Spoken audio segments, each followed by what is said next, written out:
नमस्कार। आइए, आपका स्वागत है हमारे यूट्यूब चैनल आकाश लेक्चर में। मैं हूं आकाश और आज हम देखेंगे biology class 12th NEET chapter 8 मानव स्वास्थ्य एवं रोग का वॉल्यूम 4 आ रहा है। ये बहुत इम्पोर्टेंट टॉपिक होता है, आप इसको ज़रूर देखें। पीडीएफ नोट्स के लिए आप हमारे टेलीग्राम चैनल या फिर ग्रुप को ज्वाइन कर सकते हैं।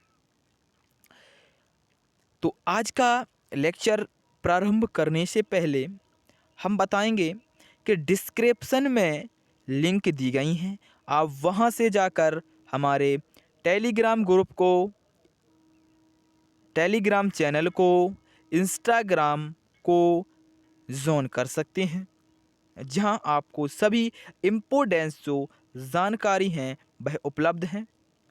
और टेलीग्राम चैनल या ग्रुप पर हमारे पीडीएफ नोट्स उपलब्ध हैं। इसके लिए आपको क्या करना होगा, अपने प्ले स्टोर से जाकर टेलीग्राम को डाउनलोड करें और उसमें हमें फॉलो करें, ज्वाइन करें।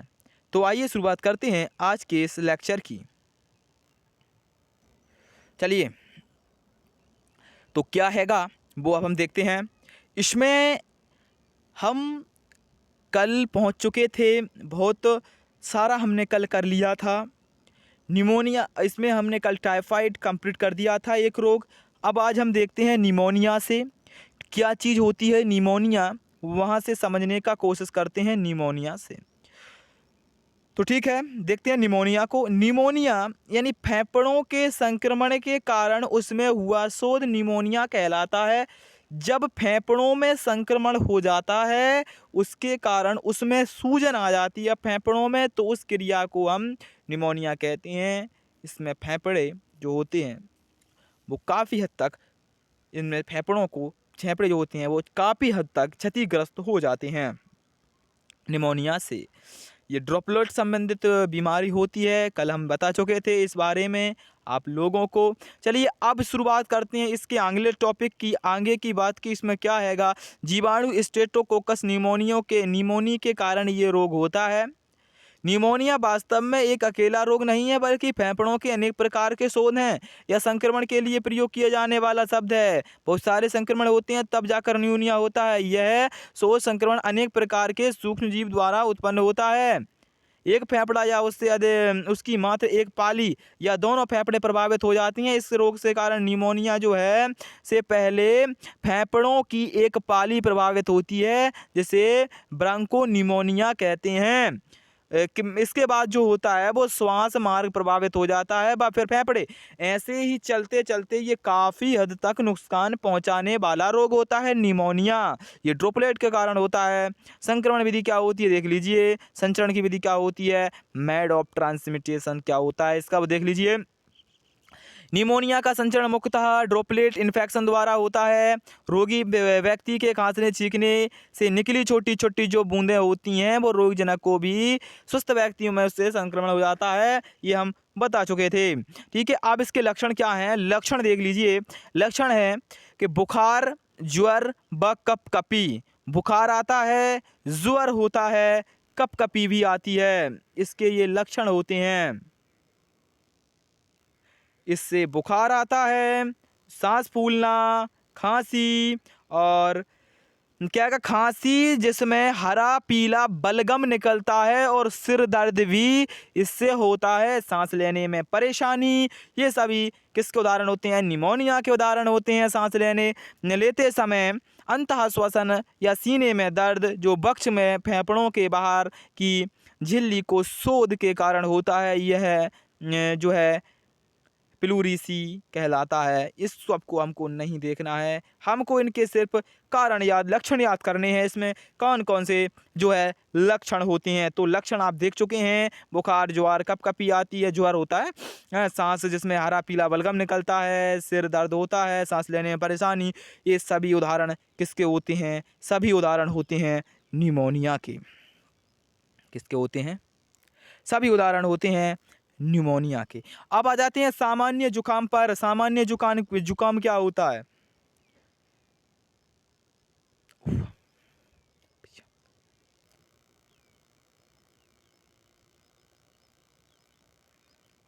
चलिए, सामान्य जुकाम क्या है? सामान्य जुकाम, तो सामान्य जुकाम जो है वह भी एक संक्रमण रोग है, ये हम जानते हैं।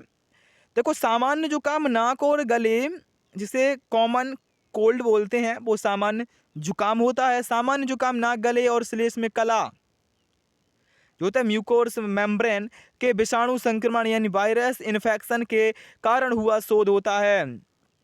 ठीक है, यह मनुष्य में सर्वाधिक सामान्य संक्रमण में से एक होता है। अब इसका रोगजनक जो होता है वो राइनो वायरस होता है। क्या होता है? राइनो वायरस होता है। राइनो वायरस होता है। अब आ जाता है 200 से भी अधिक प्रकार के ऐसे विषाणु सामान्य सर्दी जुकाम के लिए उत्तरदायी हैं। 200 से भी अधिक ऐसे विषाणु हैं जिनके कारण भी सामान्य सर्दी जुकाम हो सकता है। विषाणु संक्रमण जीवन काल में केवल एक बार होता है। जीवन काल में संक्रमण सिर्फ एक ही बार होता है। एक बार के संक्रमण से शरीर में उसके प्रति एंटीबॉडीज के रूप में प्रतिरोधकता उत्पन्न हो जाती है, अतः दोबारा वही विषाणु संक्रमण पैदा करने में सक्षम नहीं होता। जुकाम के मामले में ऐसा ही होता है। इसलिए नहीं होता क्यों? इसलिए नहीं होता ऐसा जब जुकाम के मामले में, क्योंकि 200 से भी अधिक प्रकार के, जो 200 से भी, देख लीजिए आप, चलिए इसमें क्या हैगा 200 से भी अधिक प्रकार के, जो 200 से भी अधिक प्रकार के, कितने? 200 से भी अधिक प्रकार के जो विषाणु होते हैं वो सामान्य सर्दी जुकाम के लिए जिम्मेदार होते हैं। सामान्य सर्दी जुकाम के लिए जिम्मेदार कितने विषाणु होते हैं? 200 से भी अधिक विषाणु सामान्य सर्दी जुकाम के लिए जिम्मेदार होते हैं, जिसके कारण से इसमें क्या होता है, प्रतिरक्षी नहीं बन पाते उनके। एक बार एक ने किया फिर 200 बार तक ये करते रहते हैं, और जब तक उनकी जो पुराने थे उनकी प्रतिरोधकता खत्म हो जाती है तो वो दोबारा से संक्रमण कर सकते हैं। इसमें अब आ जाता है, एक के प्रति प्रतिरोधकता विकसित होने पर दूसरे के प्रकार के संक्रमण हो जाता है। इसलिए बच्चों को जुकाम बार बार होता है। बड़ों में इसका संक्रमण होते होते अनेक के प्रति प्रतिरोधकता जो है उत्पन्न हो जाती है, इस कारण से बड़ों में इसका कम होता है। चित्र देख लीजिए सब सामान्य सर्दी जुकाम के। संक्रमण की विधि क्या होती है भाई? इसकी संक्रमण की क्या विधि होती है? इसके संचरण में सहजता ने इसे मनुष्यों को सर्वाधिक संक्रामक बीमारियों में से एक बना दिया है। जुकाम सामान्यतः ड्रोपलेट जो होते हैं के संक्रमण द्वारा फैलता है। यह किसी भी प्रकार की, जैसे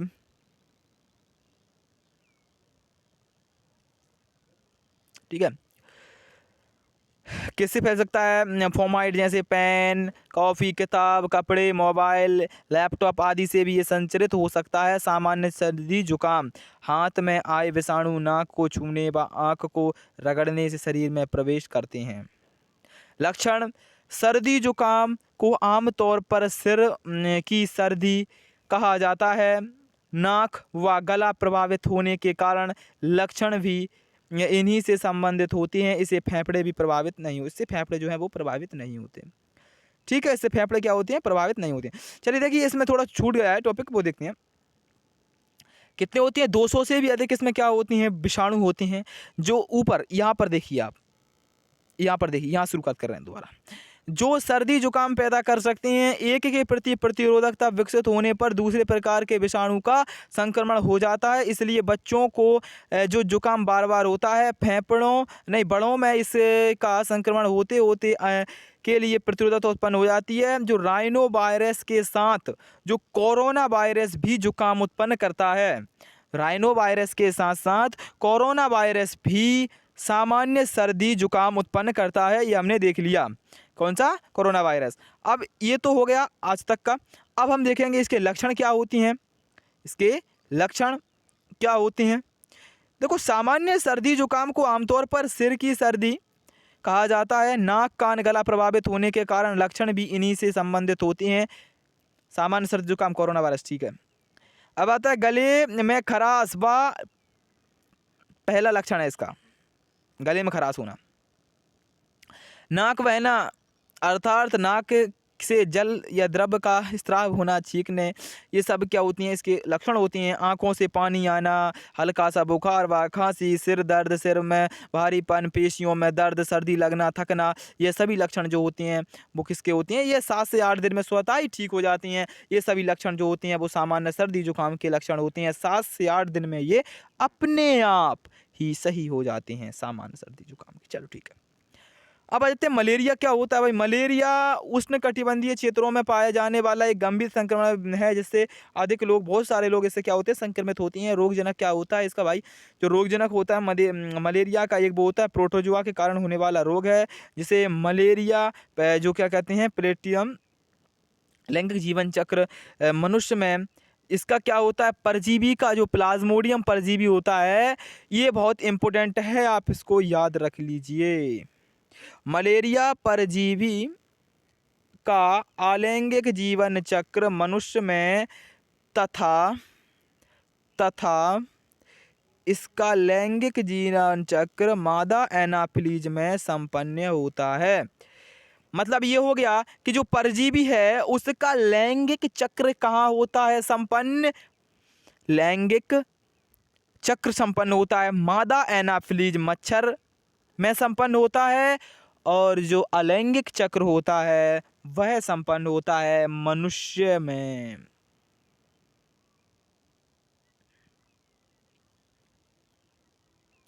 ठीक है, अलैंगिक कहाँ होता है, मनुष्य में होता है। लैंगिक कहाँ होता है, मादा एनाफिलीज मच्छर में होता है। प्लाज्मोडियम की निम्न प्रजातियां मनुष्य में मलेरिया पैदा करती हैं। इसकी 4 प्रजातियां होती हैं जो मनुष्य में मलेरिया उत्पन्न करती हैं। वो कौन कौन सी होती हैं, Plasmodium vivax, Plasmodium oval, Plasmodium malariae, Plasmodium falciparum, ये इसकी 4 होती हैं। इसमें जो सबसे खतरनाक होता है वो होता है प्लाज्मोडियम फाल्सीफेरम। ठीक है, इसमें जो दुर्दम मैलिग्नेट मलेरिया, जिसे हम सेरिब्रल मलेरिया भी कहती हैं, सर्वाधिक खतरनाक होता है, जो जानलेवा भी हो सकता है, जो प्लाज्मोडियम फाल्सीफेरम से होता है। इसके बारे में हम बता चुके हैं, जो किससे होता है, प्लाज्मोडियम फाल्सीफेरम से वह होता है। इसको याद रखिए, प्लाज्मोडियम फाल्सीफेरम से ये रोग होता है। किससे होता है, प्लाज्मोडियम फाल्सीफेरम से। ठीक है, प्लाज्मोडियम फाल्सीफेरम से ये रोग होता है। चलिए आगे देखते हैं। अब इसके लक्षण क्या आते हैं, जो मलेरिया के लक्षण हैं वह क्या हैं वो देख लीजिए आप। अब मलेरिया से जो है मच्छर के काटने से लेकर रोग के लक्षण प्रकट होने को जो काल होता है, जो समय होता है, उसे हम कहते हैं उद्वासन काल। अब कपकपी के साथ तेज बुखार को 3 अवस्थाएं होती हैं इसमें। ठीक है, इसमें कितनी अवस्थाएं होती हैं बुखार की, इसमें 3 अवस्थाएं होती हैं, वो यहाँ लिखी हुई हैं, आप देख सकते हैं। इन अवस्थाओं में बुखार चलता है। ठीक है, अब तेज सिर दर्द, जो झींमे चलाना, उल्टी अवस्था का अनुभव करना, ये सब इसके कारण होते हैं। अब बुखार के बाद बहुत अधिक कमजोरी या लंबी नींद का दवा ना लेने पर ये सब आदि होते रहती हैं। इसके आप देख लीजिए, तो थोड़ा टॉपिक है, इनको याद कर सकते हैं। संचरण की विधि जो क्या होती है, या मलेरिया मच्छर के काटने से फैलता है, ये तो आप जानते ही हैं।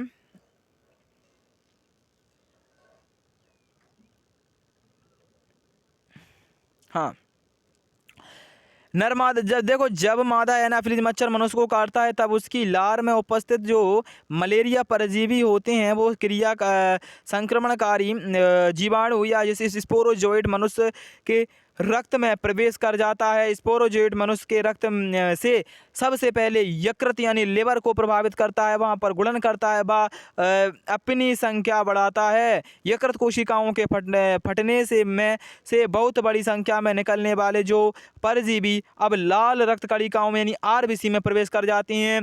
लाल रक्त यानी कोशिकाएं आरबीसी से हीमोजोइन का निर्माण हो जाता है।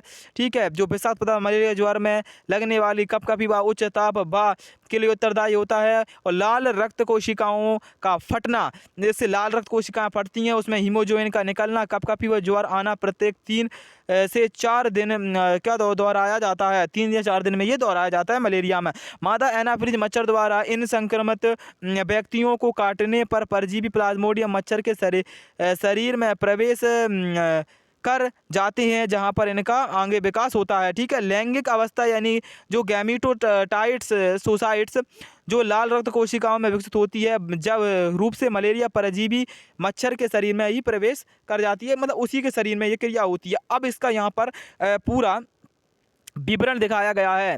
अब सबसे पहले यहाँ पर देखिए, यहाँ पर सबसे पहले जो मच्छर ने काटा, मच्छर ने काटने के बाद इसमें जो परजीवी थे वो कहाँ गए, वो यकृत में गए। कहाँ गए? यकृत। यहाँ से चलिए देखते, यकृत में आए।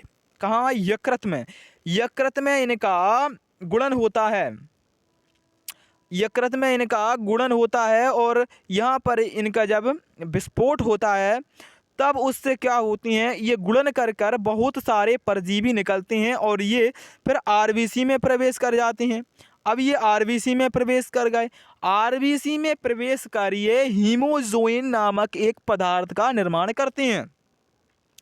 अब हीमोजोइन का जब निर्माण होता है तो ये हीमोजोइन शरीर में एक विषाक्त पदार्थ होता है। ये शरीर में कपकपी, उच्च ताप और मुंह में ये कड़वापन लाता है, कड़वापन लाता है। ये विषाक्त पदार्थ होता है हीमोजोइन। ठीक है, तो उससे इसके लक्षण प्रकट हो जाते हैं और ये 3 से 4 दिन में ये अवस्था दोहराई जाती है। ठीक है, तो प्लाज्मोडियम फाल्सीपेरम नई व पुरानी सहित सभी आयु वर्ग के लाल रक्त कोशिकाओं को संक्रमित करता है, जबकि प्लाज्मोडियम की अन्य प्रजातियां केवल नई बनी व पुरानी लाल रक्त कोशिकाओं को संक्रमित कर पाती हैं। इस प्रकार फाल्सीपेरम मलेरिया अन्य प्रजातियों की अपेक्षा अधिक लाल रक्त कोशिकाओं को प्रभावित करता है, अतः अधिक गंभीर होता है। मलेरिया की जांच रक्त में प्लाज्मोडियम की उपस्थिति का पता लगाकर की जाती है। इसकी जांच कैसे की जाती है उसको भी आप इसमें लिख कर रख लीजिए कि जो मलेरिया है उसकी जांच की जाती है। मलेरिया की जांच रक्त में प्लाज्मोडियम की उपस्थिति का पता लगाकर की जाती है। मलेरिया का उपचार एंटी मलेरियल ड्रग्स जिसे ऐसे क्लोरोक्विन आदि से इसका उपचार किया जाता है। इसकी मलेरिया की एक एंटीबायोटिक ड्रग्स होती है, उसे क्लोरोक्विन कहती हैं, उससे इसका उपचार हो जाता है। ठीक है, उससे इसका क्या हो जाता है, उपचार हो जाता है। अब हमको देखना है अमीविता या फिर अमीविय पैचेस या अमीवियसिस बोलते हैं ऐसे हम, अमीवियसिस को देखेंगे। अब हम क्या होता है, अमीबा पैचेस बड़ी आंत का एक परजीवी संक्रमण होता है, परजीवी संक्रमण होता है। ये जल में जो अमीबा होते हैं, अमीबा के छोटे छोटे टुकड़े जल के माध्यम से हमारी बड़ी आंत में प्रवेश कर जाते हैं और वहाँ जा कर के ये अपना गुणन कर लेते हैं। इसमें क्या होता है, बाइनरी फिजन होता है, वो फिजन कर लेते हैं और अधिक मात्रा में इससे दस्त होता है, उल्टी होती हैं। ठीक है, वो देखेंगे। अब हम जो एंटामीबा हिस्टोलिका या एंटामीबा के कारण ये होने वाला एक रोग होता है, संचरण की विधि कैसे होती है। अमेबी पैचेस एक जलजन्य रोग होता है, बता दिए हैं। ये ऐसे पानी तरल जिसमें फलों को रखना या खाद्य पदार्थों आदि के खाने से होता है। इन सभी के क्या होता है, ये खाने से ये रोग होता है।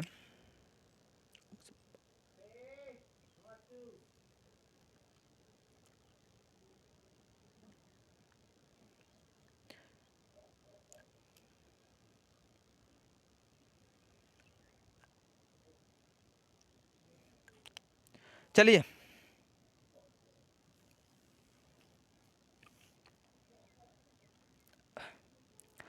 इसमें क्या आएगा, हो गया। मल मुंह मार्ग से शरीर में प्रवेश कर जाते हैं। ये सिस्ट में भी अधिक मात्रा में ये पाए जाते हैं, पुटिकाओं में। मल मूत्र मार्ग से, ये मुंह मार्ग द्वारा इसमें हो जाता है। घरेलू मक्खियों के संचरण से फैलने में मदद करती हैं। इसका घरेलू मक्खी एंटामीबा का यह रोगी मनुष्य के मल से शिष्ट के खाद्य पदार्थ पहुंचकर यांत्रिक वाहक के का कार्य करते हैं। बड़ी आंत में परजीवी सुरक्षात्मक कवच बना लेता है, जिससे नई शिष्ट बन जाती हैं। यही शिष्ट जो हैं शरीर से बाहर निकलती रहती हैं और बाहर बहुत दिनों तक जीवित रहती हैं और आमाशय के अम्ल व मुँह की लार का इसकी प्रतिरोधी भित्ति पर असर नहीं होता है। इनका असर इस पर नहीं हो पाता है। इसका असर इस पर नहीं हो पाता है। क्यों नहीं हो पाता है वो अलग बात है। चलिए, इस टाइप से एंट अमीबा प्रवेश करता है मनुष्य के शरीर में। अब देखिए ये ऊपर दिया गया है, ये है एंट अमीबा। ये क्या है? ये है एंट अमीबा। अब एंट अमीबा ये जो संक्रमित व्यक्ति थे उनके सिस्ट यानी उनके मल, उनका सिस्ट यानी उनके मल में भी होता है ये। उनके मल में अगर मल से ये मक्खी मच्छरों द्वारा ये मनुष्य के मुँहे या फलों पर, पत्तियों पर बैठ जाते हैं, फल पर बैठ जाती हैं मक्खी या मच्छर, या फिर जो मूली दी गई है उस पर बैठ जाती हैं और उसको मनुष्य क्या कर लेता है? खा लेता है। तो मनुष्य के अंदर ये जो है एंट अमीबा प्रवेश कर गया। अब एंट अमीबा मनुष्य के अंदर ये प्रवेश करता है तो ये पहुंच जाता है कहाँ पर? बड़ी आंत में। बड़ी आंत में ये बहुत दिनों तक रहता है और वहाँ तक ये अपना गुणन करता है। अब यकृत जो होता है, यकृत में जो हाइड्रोक्लोरिक अम्ल निकलता है वह भी इसको मार नहीं पाता है, उससे भी इस पर कोई प्रभाव नहीं पड़ता है। तो इस तरह से ये यहाँ पर संक्रमण करता है। कहाँ पर? बड़ी आंत पर ये संक्रमण करता है। चलिए,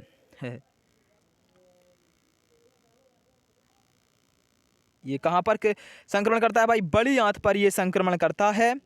अब लक्षण क्या है? कुछ व्यक्तियों में एंट अमीबा परजीवी आंतों में उपस्थित रहकर ही सिस्ट के रूप में बाहर आता है, लेकिन यह व्यक्ति अमीबीय पैचेस के कोई लक्षण प्रकट नहीं करते हैं। एंट अमीबा अन्य विशेष आंतों को भी, भित्तियों को प्रवेश कर वहां पर घाव बना देता है। प्रमुख लक्षण अतिसार हैगा इसका, या मल में पानी अधिकता, इसको दस्त बोलते हैं हम। पेट में दर्द, मड़ोर या बुखार, मल में श्लेष्मा व रक्त के थक्कों की उपस्थिति, मल में रक्त के थक्कों की उपस्थिति, ठीक है।